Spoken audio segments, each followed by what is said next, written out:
بسم اللہ الرحمن الرحیم۔ السلام علیکم۔ جی ساکی آپ سے مخاطب ہے تمام اہل وطن، اساتذہ کرام، نئی نسل بھی اور تمام نوجوان اور وہ بچے بھی جو اسکولوں میں زیر تعلیم ہیں اور جو مختلف جگہوں پہ نو عمر بچے کام کرتے ہیں یا نیو جنریشن ہماری ورکشاپوں میں ادھر ادھر کام سیکھ رہی ہے، ہنر سیکھ رہی ہے، ان سے بھی مخاطب ہوں۔ تو جملہ اساتذہ کرام سے بھی مجھے کوئی تقریباً 4.25 سال ہو گئے ہیں ٹیچنگ میں، تو میرا ایک جذبہ ہے، پیشن ہے، جس طرح سے میں تھوڑا بہت اپنی طرف سے ایفرٹ کر رہا ہوں۔ میرے جو ذہن میں سوالات تھے گزشتہ چند برسوں سے کہ جو ایک ٹیچر ہے اس کا جو رول ہوتا ہے وہ ملٹی ڈائمینشنل اور ڈائنامک رول ہوتا ہے، تو کیا وہ رول جو ہے وہ صرف 6 گھنٹے کا متحمل ہو سکتا ہے؟ اسکول کی چاردیواری کے اندر رہ کر 6 گھنٹے اپنے نظریات، خیالات اور جذبات کو مقید کر کے صرف کتابیں پڑھانے تک کیا محدود ہو سکتا ہے؟ کیا اس کا یہ کردار اس کے شان شاں یا اس کردار کا ٹیچر متحمل ہو سکتا ہے؟ یقیناً اکثر جو دوست احباب ہیں، ٹیچرز ہیں، ان کا جواب نفی میں ہوگا، اس لیے کہ جو ٹیچر کا رول ہوتا ہے وہ جیسے پہلے بتا چکا ہوں کہ ڈائنامک رول ہوتا ہے۔ وہ معاشرے میں بھی اس نے جو معاشرے کو بھی موٹیویٹ کرنا ہے، ایجوکیٹ کرنا ہے، ان کو فہم و ادراک کی جو رفتوں تک لے جانا ہے، علم و دانش کی رفتوں تک لے جانا ہوتا ہے، اور اس کے علاوہ معاشرے میں شعوریت کو پرمان چڑھانا ہوتا ہے اور معاشرے کو اعلیٰ اقدار کی حامل ایک قوم بنانا ہوتا ہے۔ ایسے میں کہ جب واعظین، مبلغین، صالحین، پیران اور سب لوگ واعظ و نصیحت اور تبلیغ کر رہے ہیں، لیکن ہمارا معاشرہ جو ہے وہ بتدریج اخلاقی پستی کا شکار ہوتا جا رہا ہے، تو اس حوالے سے میں سوچ رہا تھا کہ میں ایک ٹیچر جب میں اسکول کی 4 دیواری سے نکلوں تو پھر مجھے کیا کرنا چاہیے؟ 6 گھنٹے وہاں پہ کام کیا، ٹیچرز کو تمام جو لوگ ہیں، افراد ہیں، ان سب کو معاملات ہوتے ہیں، گھر کے بھی معاملات ہوتے ہیں، گھر بھی چلانے ہوتے ہیں اور بھی بہت سارے چیلنجز کا سامنا ہوتا ہے۔ تو بہرحال میں سوچ رہا تھا کہ میں ایسا ایک کام کروں جس سے میری حد تک جو میرے اندر میکسیمم پوٹینشیل ہے اس کو پراپر طریقے سے میں یوٹیلائز کروں۔ ایک بطریق احسن اپنی جو کریٹو میتھڈالوجی ہے اس سے پڑھانے کے بعد اسکول کے باہر جب میں نکلوں تو بھی میرا ایک کردار ہونا چاہیے۔ اس حوالے سے ویسے میں اسپیچز بھی لکھتا رہتا ہوں اور کافی ساری مختلف اضلاع میں میری اسپیچز نے پوزیشنیں بھی لی ہیں، حالیہ بھی لی ہے، میرپور میں بھی، آزاد کشمیر میں بھی، اور بھی کچھ جگہ سے میں یہاں پہ بتا نہیں سکتا۔ تو بہرحال ایک کتاب میری اسپیچز کی بھی ہے جو انقلابی اسپیچز ہیں، وہ زیر ترتیب ہے، انشاءاللہ وہ بھی پبلش ہو جائے گی۔ اس کے علاوہ جو بچوں کے حوالے سے میں بچوں کو بھی موٹیویشن دیتا رہتا ہوں، اسکولز میں بھی اور اسکول سے باہر میں بھی۔ تو جو سوال جو اصل مدعا تھا یہ تمہیدی کلمات تھے تاکہ پتہ چلے کہ میں کہنا کیا چاہتا ہوں۔ تو اب سوال یہ ہے کہ ٹیچنگ کے دوران اور اس کے بعد ہمیں کیا کرنا چاہیے جن کے پاس وقت ہو۔ ایک تو کافی سارے ٹیچرز ہیں جو یوٹیوب پہ مختلف جو ٹاپکس ہیں ان پہ وہ ویڈیوز بھی بناتے ہیں، گرامر انگلش پہ بناتے ہیں، میتھ پہ بناتے ہیں، ڈفرینٹ ٹاپکس، وہ بھی بہت اچھا ہے، مستحسن قدم ہے۔ ابھی رات کو ڈاکٹر مراد راز صاحب بھی بتا رہے تھے کہ انصاف اکیڈمی بنا رہے ہیں، اس میں وہ لیکچرز وغیرہ سارے مطلب اویلیبل ہوں گے، تو وہ بھی احسن قدم ہے۔ لیکن جو طریقہ کار جو میری سوچ ہے وہ، چونکہ میں تمام اساتذہ کا جو ہے ایک نیاز مند ہوں، خاکسار ہوں اور ایک اسٹوڈنٹ کی حیثیت سے، وہ یہ کہ میں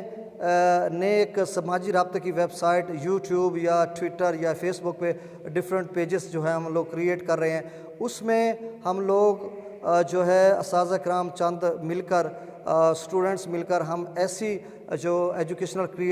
جو ایکٹیویٹیز ہیں ان کو بھی لائیں گے، اور اس کے علاوہ ہم جو تاریخ و تمدن ہے، تہذیب ہے، ہماری ثقافت ہے، سماجی ثقافتی رنگ، یہ سب، اور تعلیم کو خاص کر زیادہ فوکس کریں گے۔ اور میں نے نام رکھا ہے چشم ساکی، کہ ساکی کی جو آنکھ دیکھے گی وہ بتائے گی۔ اچھا، یہاں پہ ایک بات بہت بڑی جو واضح کرنا چاہتا ہوں وہ یہ کہ چونکہ جو ٹیچرز جب ہم آرڈر لے کے آتے ہیں اور اس میں سب چیزیں لکھی ہوتی ہیں، ہماری حدود و قیود، کوڈ آف کنڈکٹ، سب کچھ لکھا ہوتا ہے، چونکہ ٹیچر ایک غیر سیاسی ہوتے ہیں، جتنی بھی حکومتیں آتی رہیں ہم نے ان کے ماتحت کام کرنا ہوتا ہے اور ہم اپنے دائرہ اختیار میں رہ کر کام کرتے ہیں۔ لیکن ایک بات میں دست بستہ گزارش ہائر اتھارٹی سے کروں گا کہ آپ ٹیچرز کو اس قدر مقید نہ کر دیں ان کے خیالات اور جذبات۔ ہاں، ٹیچر کوڈ آف کنڈکٹ کا خیال نہیں کرتا، کوئی ایشوز ہیں، کوئی مسائل ہیں، تو پھر چونکہ ہم ٹیچرز جب غیر سیاسی ہیں تو سیاست سے تو ہمارا کوئی لینا دینا نہیں ہے۔ ہاں، ہماری جو نیو جنریشن ہے، ہم نے جو نئی نسل تیار کرنی ہے، اس کو تو ہم موٹیویٹ کریں گے، ایجوکیٹ کریں گے۔ پھر اس کے لیے جب تک ہم مسائل کو ایڈریس نہیں کریں گے تو پھر انہیں بتا نہیں سکیں گے۔ انہیں جب موٹیویٹ بندہ کرتا تو کم از کم ایشوز اور مسائل کو ایڈریس کرتا ہے، اس کے بعد پھر ترغیب دیتا ہے کہ آپ نے یہ کرنا ہے۔ تو بہرحال اور انشاءاللہ ہمارا جو کوئی سیاسی مداخلت ہے نہیں، کوئی پولیٹیکل جو ڈسکشن نہیں ہوگی اس پہ، صرف اور صرف پاکستان کی بہتری کے لیے، پاکستان کے عوام کے بچوں کی بہتری کے لیے اور نیو جنریشن کو ہم نے بلڈ کرنا ہے، اس کے لیے جو ہے ہم عزم لیے کھڑے ہیں۔ اور انشاءاللہ وہ ہے نا کہ وہی ہے صاحب امروز جس نے اپنی ہمت سے، وہی ہے صاحب امروز جس نے اپنی ہمت سے زمانے کے سمندر سے نکالا گوہر فردا۔ اور انشاءاللہ یہ جو زمانے کا سمندر ہے، یہاں سے ہم گوہر نکالیں گے اور وہ ہیرے تراش کر لائیں گے دنیا کے سامنے۔ جب وہ دنیا میں جائیں گے تو یقیناً پاکستان کے پاسپورٹ جو گرین پاسپورٹ ہے اس کی بھی عزت ہوگی، اور اعلیٰ اقدار کے ہم اور مورل ویلیوز ایتھکس پہ ہماری جو قوم ہوگی، اور پھر دنیا دیکھے گی انشاءاللہ اس عظیم باوقار قوم کو۔ اور بس آخری کلمات کہ انشاءاللہ میں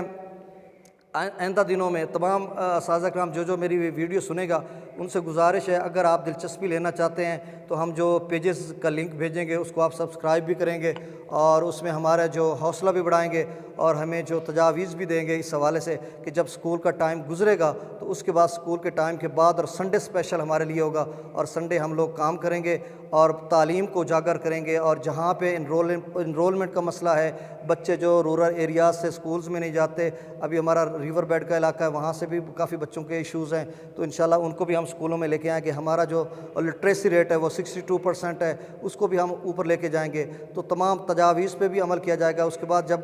6 گھنٹے سکولنگ ہوگی، اس کے بعد پھر ہم آ کے ہمارے پاس کافی ٹائم ہوگا تو اس وقت بھی ہم بنائیں گے سکول کا بھی، ہم پوری فرض شناسی، ڈیووشن، پیشن اور ڈیڈیکیشن کے ساتھ ہم وہاں پہ بھی کام کریں گے، اور کر رہے ہیں الحمدللہ ثم الحمدللہ، اور کوئی بھی دیکھنا چاہے تو آ کے دیکھ سکتا ہے۔ اور اس کے علاوہ بھی ہمارے پاس جتنا بھی وقت اور ٹائم ہوگا، ہم انشاءاللہ اپنے جو پاکستان کے جو ایجوکیشنل ایشوز ہیں ان کو بھی اجاگر کریں گے اپنی حدود اور قیود میں رہتے ہوئے، اور انشاءاللہ اس پاکستان کی قوم کو، ہماری نیو جنریشن کو ایک عظیم اور باوقار قوم بنائیں گے۔ بہت شکریہ اس شعر کے ساتھ کہ سر تقلید کو مغز تفکر سے جلا دے کر، سر تقلید کو مغز تفکر سے جلا دے کر چراغ مردہ کو مہر درخشاں کر کے چھوڑوں گا۔ اور جب اپنا قافلہ عزم و یقین سے نکلے گا، جب اپنا قافلہ عزم و یقین سے نکلے گا، جہاں سے چاہیں گے رستہ وہیں سے نکلے گا۔ زمیں کی گود ذرا ایڑیاں رگڑنے دے، مجھے یقین ہے کہ چشمہ یہیں سے نکلے گا۔ والسلام۔